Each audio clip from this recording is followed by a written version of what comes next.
Radio sababu kanmɔgɔw aw ni sɔgɔma tɛgɛ kaɲa 8 sanga kelen tɔnɔ gosira an fɛ yan sɔgɔmada in na o waati kelen kanmɔgɔw filɛ ni Elhaj Abu Sanogo ka montu b'a la nin waati in na ka denbaya la Sɛnɛfɔso la o waati kelen kanmɔgɔw filɛ ni Amidu Kulubali ale ka montu la sɔgɔmada in na Sɛnɛfɔso la o waati kelen kanmɔgɔw u b'an ka sɔgɔmada in na kunnafoniw lase waati o ko fɔ aw ye lajɛrɛ min kɛra karidon foli bɔra fan bɛɛ lajɛlen fɛ k'a lase Zeguwa n'a lamini bɛɛ lajɛlen ma ka d'a kan a dabɔra fɛn min kama a kɛra o ye kari tɛmɛnen an ka sigida la yan sibiri tɛmɛnen an b'a ladɔnniya k'a fɔ ntolaci nasiraw la fɛn min n'o ye AS Kamano Seguba Keyita ka santiri olu yi wasa don Kuri Mali la AS commune na Zeguwa yan Nani ani Kanangolo kunungo ka bɛn bɛ kalo tile 3 ma o ye diɲɛ sirigɛnna bɛnna don min kan walasa kunnafonilaw bɛ se ka lafiya olu ka don kɛrɛnkɛrɛnlen journée mondiale de la presse o tun ye kunungo ye fɛn caman fɔra kunungo nin baara in kan ko maa caman tununa minnu tɛ ka k'a ye iji na ala ma ko wɛrɛ kɛ a bilalen bɛ ka juillet kalo nata tile 10 o kɔnɔ o siratigɛla ko maa min ka laɲini bɛ ɲina maa 137,300 ko olu de kan ka i kunda Sawudiyakaw kan hali n'a sɔrɔ a n'a sariya o bɛ ɲɔgɔn na fɛn min n'o ye ko conseil de la collectivité territoriale olu ka lajɛba fɔlɔ san 2021 o kɛra daminɛna kunungo Mamadu Satigi Jagite ale tun bɛ nin kɛnɛ kan ko port sèche ni o ye port ye hali ni kɔgɔji tɛ yɔrɔ min ni a bɛ se ka jɔ ye misali la Zeguwa ko o laɲini kelen an ka sebatigiw fɛ walasa Mali minɛnko bɛ se ka nɔgɔya cogo min na Burkina Faso maa 30 bɔɲɔgɔnko bɔnɛna ni na ye kunu nɛgɛ kaɲa 5 ka taa nɛgɛ kaɲa 7 la kɛra Kojɛl Burkina Faso jamana kɔnɔna na bakuruba kunnafoniw de filɛ kunnafoni min ni Karim Sibi de bɛna lase aw ma bi sɔgɔmada in na o la an bɛ dugawu don Ala ka bi tile hɛrɛ di aw ni ne ma an bɛ a daminɛ nin ye foli ci min bɔra dugutigilakaw yɔrɔ la Zeguwa dugutigilakaw ko k'a lase nabaga bɛɛ ma kari tɛmɛnen alikuranna kalanba min na a tun labɛnna ka kɛ Zeguwa misiriba la ko alikuranna kalan a labɛncogo a ɲɛna o siratigɛla k'u bɛ foliba lase maa ma ne ye sen da kala ka kana ni kuranna kalan kɛnɛ kan k'u bɛ foli se a bɛɛ lajɛlen ma ka tila k'u ka foli ta ka ɲɛsin komandanjala ma ale min kɛra sababu ye maa caman sigilen bɛ don ɲɔgɔnna kan Mali ani Côte d'Ivoire ani Burkina Faso ko o baara fɔlɔw taabolo ɲuman o de talen filɛ wa k'u bɛ komandanjala fo ka waliɲuman dɔn ka a yira k'a fɔ hali bile a k'a jija nin baara ninnu taabolo la o foli kelen bɔra jɛkulu min sigilen bɛ Zeguwa yɛrɛ yiriwali fɛɛrɛw kama n'o bɛ tali kɛ Amidu Kulubali la a ko labɛnna jɛkulu ale de y'a ɲɛmaa ye ale tilara kokura ka foli lase bɛɛ lajɛlen ma maa ma ne ye sen da kala kan o dongo ka na alikuranna kalanba in kɛnɛ kan ko a bɛ bɛɛ lajɛlen fo ka bɛɛ fo ka bɛɛ waliɲuman dɔn ka d'a kan ko u kun sigilen bɛ ka jama min kɔnɔ Amidu ka kuma la ko a yɛrɛ nana sɔrɔ jama tɛmɛn'o kan o la ko siratigɛla n'o dun kɛra bonya bɛ Mande bonya masegin fana bɛ Mande o la k'a bɛ foli se bɛɛ ma an ka hakili to ɲɔgɔn na walasa an ka sigida in a bɛ se ka yiriwa cogo min na a ma ladɔnniya k'a fɔ o fɛɛrɛw o de tigɛlen bɛ Amidu Kulubali ale fɛ sibiri tɛmɛnen ntolaci nasiraw la AS Kamano centre Seguba Keyita ka palɔntanaw olu ni AS commune kun ye kɔ da ɲɔgɔn na an bɛ aw ladɔnniya k'a fɔ ntolaci kun cɛla fɛn min na AS Kamano ale ye wasa don AS commune na Nani ani Kanangolo o siratigɛ la kunnafoniw y'a jan ni Ala ma yɛlɛma wɛrɛ don a la alamisa nata fɛn min n'o ye ntolaciba labɛnnen don Sikasokaw fɛ yen nɔ o bɛ kɛ AS commune de AS commune AS Médine ale ni AS Kamano ni ɲɔgɔn cɛ a bɛ kɛ Sikaso balontan terrain ba la o siratigɛ la sous-district bɛ Zegua k'u bɛ foli lase bɛɛ ma ka tila ka welewele da n'a dun ma ɲa k'a fɔ ko AS Kamano qualifiera nin yɔrɔ in na ko bɛɛ lajɛlen ka senkɔrɔma dondon ta ka ɲɛsin AS Kamano ma o siratigɛ la ko ni Ala ma ko wɛrɛ kɛ ntolaci bilalen bɛ ka alamisa don kɔnɔ ni o yɛrɛ ye sinikɛnɛ ye o la ko a ɲininen don supporters fɛ ni minnu bɛ se ka t'o supporter o n'a a cogo don wa kɔni ɲininen don Zegua sous-district membre bɛɛ fɛ bɛɛ lajɛlen ka senkɔrɔma dondonni ko ta ko ɲɛsin AS Kamano ma n'o ye centre Seguba Keita ale ka balontannaw ye lajɛrɛ bi sabanan n'o bɛ tali kɛ journée internationale de la presse o don kofɔlen n'o ye mɛ kalo tile saba o tile saba o de bolo dalen don ka ɲɛsin nin don kofɔlen ma ka kunnafonilaw ka kuma kɛ olu fɛ u ka se u kumacogo la ka d'a kan ko kunnafoni ye fɛn ye kuma yɛrɛ ye fɛn ye fɛn min ni a balawu ka bon kosɛbɛ o siratigɛ la Badiou Dante a ye kangarimada ba kɛ ka ɲɛsin kunnafonilaw ma ko bɛɛ k'i hakili to i yɛrɛ la ka d'a kan ko kunnafoni dicogo dɔ bɛ yen o san'a ka na ni bɛn ye k'a bɛna ni farafarali ye n'a dun kɛra ten bɛɛ o ye fɛn ye fɛn min ni hakilina kan ka d'a kan walasa kunnafonilaw bɛ se k'a faamu cogo min o kangarimada kelen taara fana ka ɲɛsin ɲɛmaaw ma ko n'a y'a sɔrɔ ɲɛmaa ka kegun i n'a fɔ Badiou Dante y'a fɔ cogo min i ni kunnafonilaw ka baara kɛ ɲɔgɔn fɛ k'o de ka fisa i ni kunnafonila bilalen ɲɔgɔn na o la k'a bɛ min fɔ wa ko ni kunnafoni ye fɛn ye fɛn min ni bɛɛ lajɛlen kɔni b'a nafa dɔn an ka jamana kɔnɔna na nka da sera fɛn min ma ko gɛlɛya ye Mali sɔrɔ don tɛmɛn'o la o gɛlɛya bɛ tali kɛ an ka kunnafonila dɔw tununa hali sini sɔgɔma olu ma ye o dɔ ye Birama Ture k'ale tununa bi a bɛ san caman bɔ bi o dɔ fana ye Musa Diko ye Musa Diko ale fana tununa nin cogo in na Boni mara la o la an b'a ladɔnniya k'a fɔ ko ninnu waleya min bɛ yen hali sini sɔgɔma olu ma ye ko o bɛ maaw kunnafonilaw kan ka maaw hakili lajigin olu la Badiou Dante y'a ja k'a fɔ ale kɔni ye sinsin fɛn min kan o ye lahaka a k'i hakili to kosɛbɛ ka dɛmɛ se kunnafonilaw ma dɛmɛ min tun bɛ se kunnafonilaw ma fɔlɔ ko a dɛmɛ famana ka kɛ o siratigɛ la k'ali n'a kɛra a tɛ bɛrɛ bɔ o dun ye waleya min n'o cɛ man ɲi o siratigɛ la an b'a ladɔnniya k'a fɔ lahaka a kɔni y'a ɲini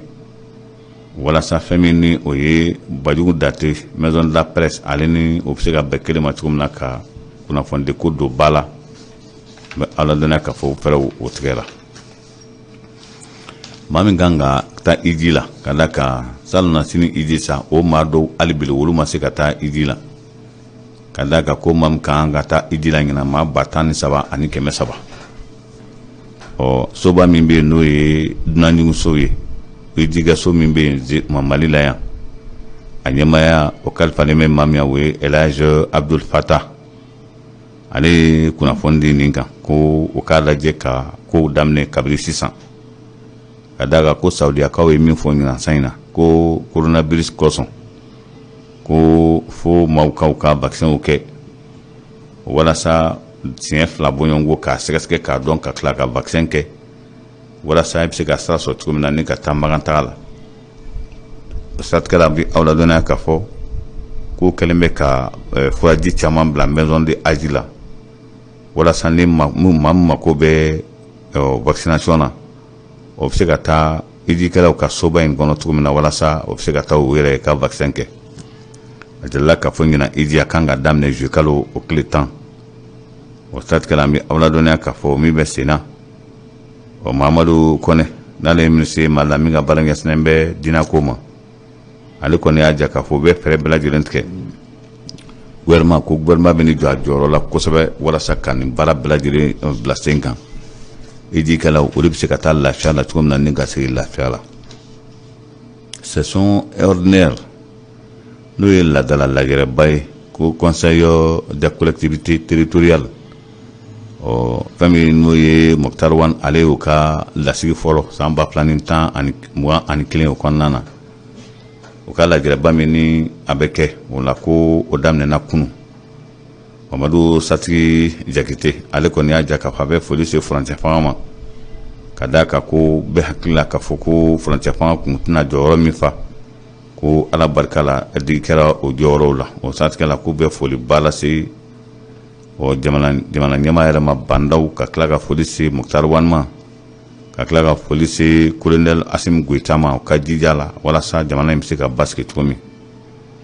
o siratigɛ la an b'a ladɔnniya k'a fɔ yɛlɛma kan ka don au conseil islamique au conseil de collectivité territoriale yɛlɛma kan ka don a ɲɛmaayaso la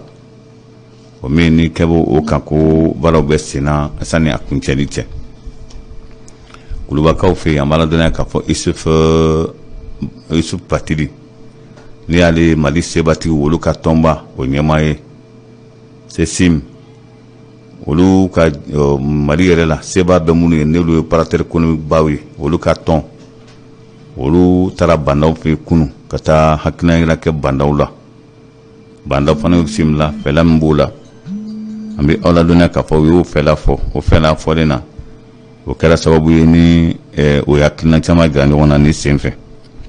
o la an b'a ladɔnniya k'a fɔ bandaw ale kɔni y'a jira ko Mali ko don bɛɛ lajɛlen dama ka kan na ni min bɛ se ka min kɛ o k'o kɛ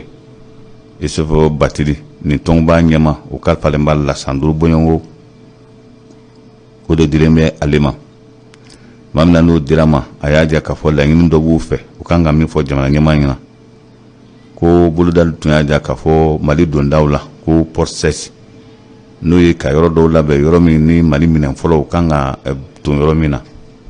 wa k'u kan ka kɛ corridor la n'o de ye corridor ko fɔ o y'a ye Mali dondaw misalila Diboli misalila Zegua Kuri n'a ɲɔgɔnnaw ko port sèche kan ka kɛ o yɔrɔ olu de la ko ni bandaw kɔni sera k'u dɛmɛ o la a ka ca Ala fɛ ko Mali minɛn ko caman bi bɔ a la coronavirus bi aw ladɔnniya k'a fɔ fɛn min an bɛ waati min na komi sisan sɛgɛsɛgɛli kɛra o tun ye maa 573 u y'o fara ɲɔgɔn kan k'olu jeli sɛgɛsɛgɛ kunu a nana ye k'a fɔ a yera maa min na kunun ko Mali la a taara bɛn maa 22 ma maa 26 olu kɛnɛyara kunu n'i y'o maa kɛnɛyalen jateminɛ an fɛ Mali la bi maa min banana ka kɛnɛya k'a taara jɔ maa 8,759 n'o t'a ye maa min minɛ k'o bila sa kɔni Mali la k'a bɛ jɔ maa 13,977 maa min tɔɲana kabiri coronavirus daminɛna ka na se bi ma maa 791 o siratigɛ la an b'a ladɔnniya k'a fɔ ko maa min farala ɲɔgɔn kan ne o ni banabagatɔ gɛrɛla ɲɔgɔn na o taara jɔ maa 1,928 wa ko an bɛ waati min na komi sisan selibaw ani selintiniw bɛ nale ko maaw k'i hakili t'o la ka d'a kan ko a bɛ sɔrɔ ɲɔgɔn fɛ de Burkina Faso kununko ntɛnɛn a ma bɔ foyi fɛ dugu min bɛ n'u b'a fɔ ko Kojɛli kabiri nɛgɛ kaɲa 5 waati 5 heures du matin ko terroriste ma 300 bɔɲɔgɔnko olu ye moto ta k'i kunda Kojɛli kan o y'a dabɔ min kama kama fana a kɛra o ye Kojɛli o ye Kojɛli dugu ban k'a jeni k'a ban pewu ka tila ka adamaden fɛn fɛn n'u y'o sɔrɔ a kɔnɔna na o y'a bɛɛ lajɛlen faga o siratigɛ la an b'a ladɔnniya k'a fɔ ko o kɔni sera ka min lase ko tɛ jɔ maa 30 la min bɔnɛna nin na o y'a sɔrɔ lakanabaa dɔw olu kɔni ko olu bɛ dugu lakana olu kɔni y'i jija ka jaadikɛla maa 10 bɔɲɔgɔnko k'o fana faga an bɛ aw ladɔnniya k'a fɔ nin kɛlen bɛ kamanagan koba ye Burukina ka d'a kan ko n'a y'a sɔrɔ yɔrɔ tɔw ta bɛ ka nɔgɔya dɔɔnin ko nka Burukina ta filɛ cogo min na k'a fɔ de fɛɛrɛba la nin cogo in na ko a ye nana ye k'a fɔ fɛɛrɛba tɛ Burukina Faso ka lakanako la tan fɛn min ne Justin Dupont ani Claude Verlon kununko o kun ye journée internationale de la presse ye o kumana jɛkulu dɔ wulila ka taa minisiriso min ka baara ɲɛsinnen bɛ kunnafoni ko ma Faransi maaw bɔra fan bɛɛ lajɛlen fɛ ka t'i jɔ minisiriso kofɔli in da la ka ɲininkali k'u la ko Faransi ka janfa a cogo dɔ na ka d'a kan ko a nana ye k'a fɔ ni ko in jateminɛ ka fɔ de ko faaba wɛrɛ bɛ Claude Verlon en gestion du pont na ka tɛmɛ Faransi jamana ɲɛmaaw kan ko o kuma t'a la a dun a ye François Hollande sɔrɔ jamana ɲɛmaaya la olu taara ka t'u ka lasiriw kɛ ka welewele da ka ɲɛsin Faransi jamana ɲɛmaaw ma k'u ka sabali ka a ko bɔ dogo na ten ka da kɛnɛ kan ka da kan ko Claude Verlon en gestion du pont ko ni ko tora nin cogo in na olu kɔni b'a dɔn k'a fɔ tigi foyi tɛ nin faabaga ninnu na ni Faransi jamana ɲɛmaaw tɛ laginɛkaw fɛ yen jalakili talen don kokura ka ɲɛsin Alpha Condé ma ko Alpha Condé a ka juguya bɛ ka juguya ka taa fɛ ka da kan jamana ɲɛmaa caman bɛ yen n'olu sigira fanga la kaban olu bɛ juru yɔrɔ kɔ dɔɔni ko nka Alpha Condé bɛ filɛ min na a filɛ dingɛ min dala bi ta ko o fɛn min n'o ye ngaradaba maa naani bɔɲɔgɔnko bɛɛ lajɛlen bɔnɛnɛw ni na kaso bon na nka o bɛɛ lajɛlen n'a taw ta ka fɔ a bɛ ka juru yɔrɔnkɔ ninnu da la ko kuma kɔni t'a la a bɛ ka gɛrɛntɛba sigi ngaradabaw la minnu bɛ kaso la diɲɛ silikɛnɛ tɔnba y'a ja k'a fɔ ko nin bɛ kɛ k'u b'a fɔ kuma bɛɛ k'a fɔ ko ka taa ni maaw ye Cour pénale internationale la n'a taara yen tuma min na ko jamana ɲɛmaaw bɛ sɔrɔ k'a fɔ ko kɛ bɛ farafinna jamana o de nɔfɛ wa ko Alpha Condé ta filɛ cogo min na n'u ma fɛɛrɛ k'a la a laban n'a y'a sɔrɔ a ko kan ka kɛ kɛcogo kɔnɔ Alpha Condé hali n'a kɛra su ye ko a kan ka taa Cour pénale internationale la fɛn min n'o ye sibiri tɛmɛnen AS Kamano ale ni AS Commune de Zegua olu ye kuwa da ɲɔgɔn na kɛra Zegua balontan terrain la AS Kamano ye wasa don AS Commune na 4 ani 7 wala dɔnna k'a fɔ satikɛla o b'a yira k'a fɔ AS Kamano n'o ye San Seuba Keita ale ka équipe ye olu qualifiera ka taa Sikaso o de la Sudris de Zegua o bɛ ka sɛŋɔrɔba dondon ta ka ɲɛsin nin équipe kɔfɔlen ma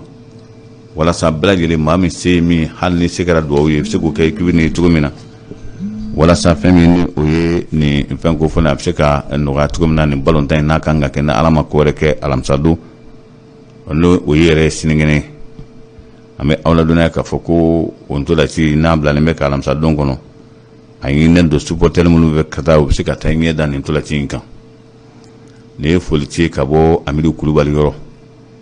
jɛkulu min bɛ Zegua bi n'a jɛkulu sigira sen kan a bɛ nin ka san 2 bɔ ɲɔgɔn bɔ bi olu tun sigilen tɛ foyi yɛrɛ kama ni Zegua yɛrɛ yiriwali fɛrɛw tɛ o ye ko camanw kɛ laban kɛra min ye sisan kɔni o y'a ye alikuranna kalanba min tun labɛnnen don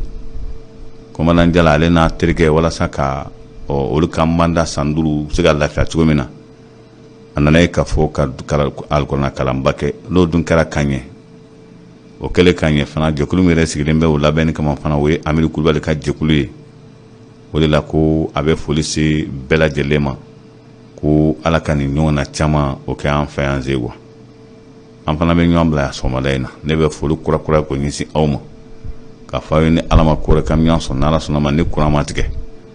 an bɛ ɲɔgɔn sɔrɔ bisi na nɛgɛ kanɲɛ 20 waati wala sano cɛ o ye kan bɛɛ de aw kan bɛ waati la a tulo bɛ n ka salama wala